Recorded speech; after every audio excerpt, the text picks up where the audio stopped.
ile msaada ambao itapatiwa watu wetu. Mimi kwa majina ninaitwa Josephine. Mimi ni mbunge maalum wa jinsia katika gatuzi letu hili la Kisii, na huwa mimi ni mwakilishi wa wamama katika hiyo kaunti. Nataka kusema ya kwamba kwa vile nilichaguliwa huku nikitoka katika vikundi ambavyo vinashughulika na mahitaji ya hasa wamama na wale hawajiwezi. Pia nataka kusema ninakuanga kama mwanachama katika kikundi cha Red Cross, na ninajua ya kwamba watu wa Red Cross wako na sisi hapa, wale volunteers na chair wako hapa, ningependa waweke mkono juu.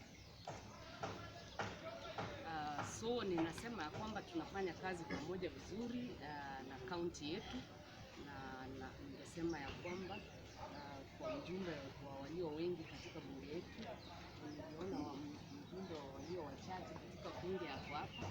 Nasema acha tushirikiane, tusaidie watu wetu. Kuna jambo ambalo nimeona katika huko Msocho, mahali ward inaitwa Bugusero.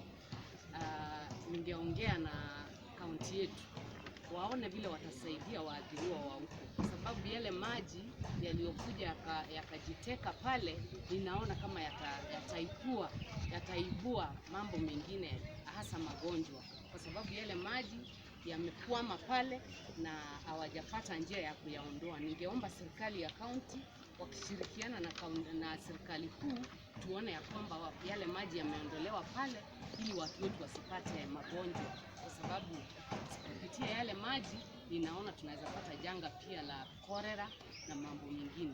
So na ningesema hata tukiendelea kupeana vifaa na kusaidia watu wetu katika hii njia nimeona hapa, wacha tutazame pia tuone wasiadhirike na magonjwa, kwa sababu naona wengine bado wako katika yale manyumba na bado nyumba zimelowa na maji.